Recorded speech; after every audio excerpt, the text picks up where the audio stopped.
السلام علیکم. کہانی کو آخر تک پورا سنیے گا اور اگر آپ چینل پر نئے ہیں تو سبسکرائب ضرور کیجیے گا. شادی سے پہلے میں ایک ادارے میں جاب کرتی تھی.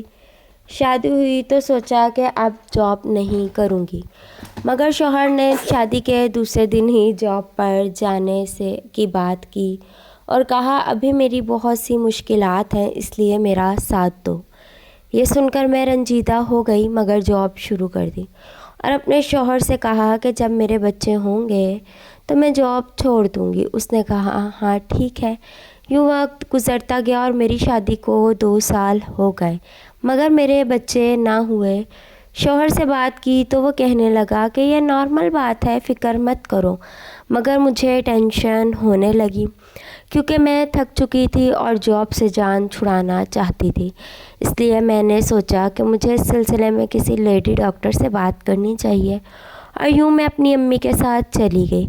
وہاں پہنچ کر ڈاکٹر نے میرا چیک اپ کیا اور اس کے بعد ایک ایسا سوال پوچھ لیا جسے سن کر میری روح لرز گئی، کیونکہ میرے بچے اس لیے نہیں ہو رہے تھے کیونکہ کوئی نہیں چاہتا تھا کہ میں ماں.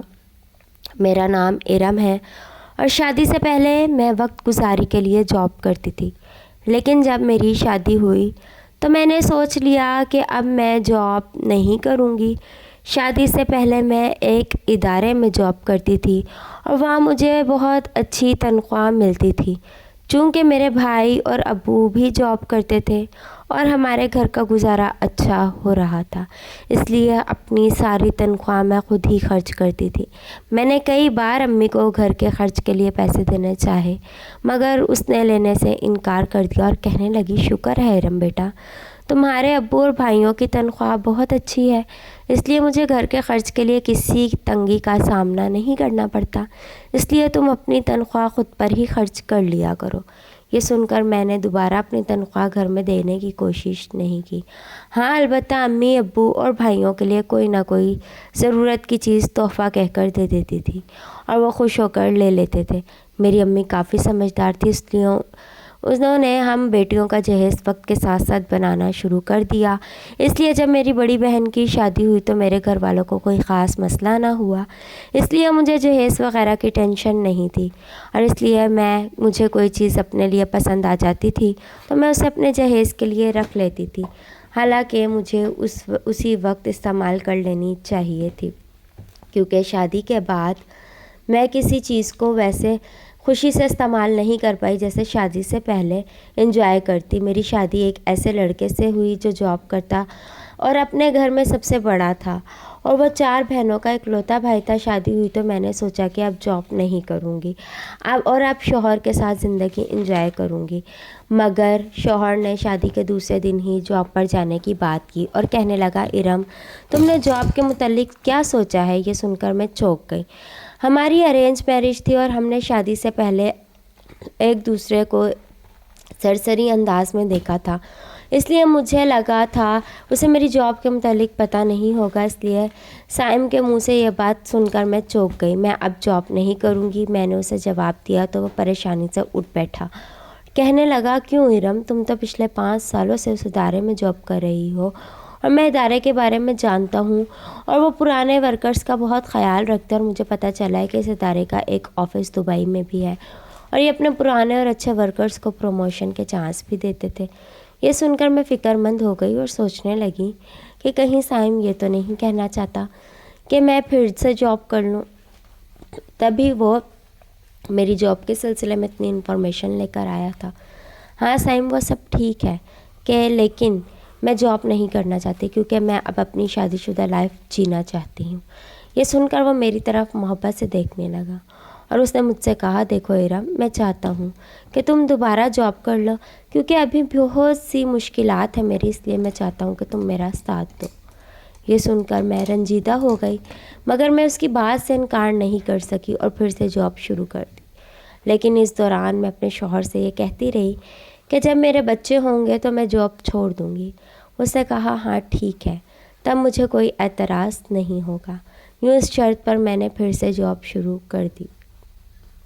میرے گھر والوں نے مجھ سے پوچھا کہ تم نے تو کہا تھا کہ میں شادی کے بعد جاب نہیں کروں گی، مگر اب تو تم جاب کر رہی ہو۔ یہ سن کر میں مسکرا دی مگر اصل بات نہیں بتائی، البتہ اپنی بہن کو یہ بات بتا دی کیونکہ میں اس کے ساتھ اپنی ہر بات شیئر کرتی تھی۔ اس لیے وہ میری بات سن کر کہنے لگی، کوئی بات نہیں ارم، شادی کے بعد کوئی نہ کوئی قربانی دینی پڑتی ہے، بس تم خوش رہا کرو کیونکہ مشکل وقت گزر ہی جاتا ہے۔ ہو سکتا ہے کہ تمہیں صرف 1-2 ماہ جاب کرنی پڑے کیونکہ خوشخبری آتے دیر نہیں لگتی۔ یہ سن کر میں مطمئن ہو گئی اور دعا کی کہ ایسا ہی ہو۔ مگر 2 مہینے کیا، میری شادی کو پورا 1 سال ہو گیا مگر میں بچے کی کوئی امید تک نہیں تھی۔ اب تو میں تھکنے لگی تھی۔ یہ سچ تھا کہ میں شادی سے پہلے بھی جاب کرتی تھی مگر اپنی مرضی سے، اپنی خوشی کے لیے۔ اس لیے یہ جاب اتنی مشکل نہیں لگتی تھی جتنی اب لگ رہی تھی۔ شاید اس کی وجہ یہی تھی کہ میں اسے اب بوجھ سمجھنے لگی، اور بوجھ تو تھکا ہی دیتے ہے، اس لیے میں بھی تھک رہی تھی۔ میں صبح گھر سے نکلتی تو شام کے 5 بجے واپس آتی تھی، لیکن یہ شکر تھا کہ مجھے گھر آ کر کام نہیں کرنے پڑتے تھے۔ میری ساس اور نندیں سارا کام خود ہی کرتی تھی۔ میری 4 نندیں تھیں اور ابھی تک کسی کی بھی شادی نہیں ہوئی تھی۔ اس کی وجہ یہی تھی کہ وہ چاروں اتنی خوبصورت نہیں تھی اور ان سب نے ہی میٹرک کے بعد تعلیم کو خیر بات کہہ دیا۔ ہمارے معاشرے میں زیادہ تر لوگ شادی کے لیے ایسی لڑکیوں کا انتخاب کرتے تھے جو بہت زیادہ خوبصورت ہوں یا پھر امیر ہوں، کیونکہ جو لڑکے اپنا فیوچر بنا چکے ہوتے ہیں انہیں بس خوبصورت بیوی چاہیے، جبکہ وہ غریب نوجوان جو کم اہلی اور سستی کے چکر میں اپنا فیوچر خراب کر چکے ہوتے ہیں، وہ اپنے لیے کسی دولت مند لڑکی کی تلاش میں رہتے ہیں تاکہ ان کی دولت میں ان کی خامیاں چھپ جائیں، اور وہ اس کے لیے وہ بڑی عمر کی لڑکیوں سے بھی شادی کر لیتے ہیں۔ لیکن اتفاق سے ایسی کوئی خوبی میری چاروں نندوں میں نہیں تھی۔ وہ کم صورت بھی تھیں اور کم پڑھی لکھی بھی، اس لیے ان کا بھائی اور ماں چاہتے تھے کہ وہ اتنا جہیز بنا لیں کہ جس کی لالچ میں کوئی اچھا لڑکا پھنس جائے۔ یہی ہمارے معاشرے کا المیہ تھا، مگر کیا کریں کہ یہ سارے اصول بھی ہم سب نے ہی بنائے تھے جو اب ہمیں برباد کر رہے تھے۔ جیسے میری اچھی فیملی سے تھی، اس لیے میری شادی وقت پر ہو گئی اور مجھے ان سب حالات کو فیس نہیں کرنا پڑا۔ مگر شادی کے بعد میں اپنے شوہر کا ساتھ دینے کے لیے اس چکر میں پڑ گئی۔ اب میں انکار بھی نہیں کر سکتی تھی کیونکہ میں جانتی تھی کہ میری تنخواہ کہاں اور کس کام کے لیے استعمال ہو رہی تھی۔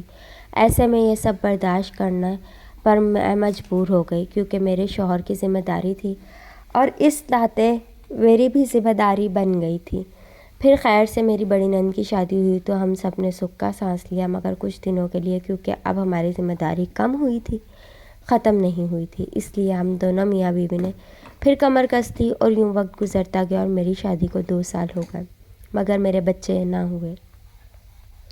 اب تو مجھے ٹینشن ہونے لگی کہ کہیں مجھ میں کوئی خرابی نہ ہو، کیونکہ اب تک تو ہمارے بچے ہو جانے چاہیے تھا۔ اس لیے میں نے اپنے شوہر سے بات کی تو اس نے مجھ سے یہ کہا کہ تم ٹینشن مت لو، ویسے بھی ابھی ہمیں بچوں کی ضرورت نہیں تھی۔ یہ سن کر میں پرسکون ہو گئی، مگر اندر ہی اندر میری پریشانی بڑھتی جا رہی تھی۔ وہ تو مرد تھا، اس سے یہ سوال کوئی نہیں پوچھتا تھا، جبکہ میں ایک عورت تھی۔ کہیں بھی جاتی تھی تو سب لوگ مجھ سے یہ سوال پوچھتے تھے اور اب تو میں اس سوال کا جواب دے دے کر تھک گئی تھی۔ وجہ چاہے جو بھی ہو، لوگ ہمیشہ ایسے سوال عورت سے ہی پوچھتے تھے، اس لیے میرے شوہر کو زیادہ فکر نہیں تھی، مگر میں ہر دوسرے تیسرے دن اس سے بات کر لیتی تھی اور کہتی تھی سائم مجھے ٹینشن ہو رہی ہے، ہمیں کسی ڈاکٹر سے بات کر لینی چاہیے تھی، مگر وہ تو ہمیشہ یہی کہتا کہ یہ نارمل بات ہے، فکر مت کرو۔ مگر مجھے ٹینشن ہونے لگی کیونکہ میں تھک چکی تھی، اور سچ تو یہ تھا کہ مجھے اس لیے بھی جلدی تھی کہ اس جاب سے جان چھڑانا چاہتی تھی۔ اس لیے میں نے سوچا کہ اگر سائم میری بات نہیں مان رہا تو مجھے خود ہی کسی لیڈی ڈاکٹر سے بات کرنی چاہیے تھی تاکہ وقت پر ہی پتہ چل جائے کہ آخر اس کے پیچھے کیا بات تھی۔ اس لیے یہ خیال آتے ہی میں نے ایک ڈاکٹر سے بات کی اور یوں میں اپنی امی کے ساتھ وہاں چلی گئی۔ وہاں پہنچ کر اس لیڈی ڈاکٹر نے میرا چیک اپ کیا اور اس کے بعد ایک ایسا سوال کیا جسے سن کر میری روح لرز گئی۔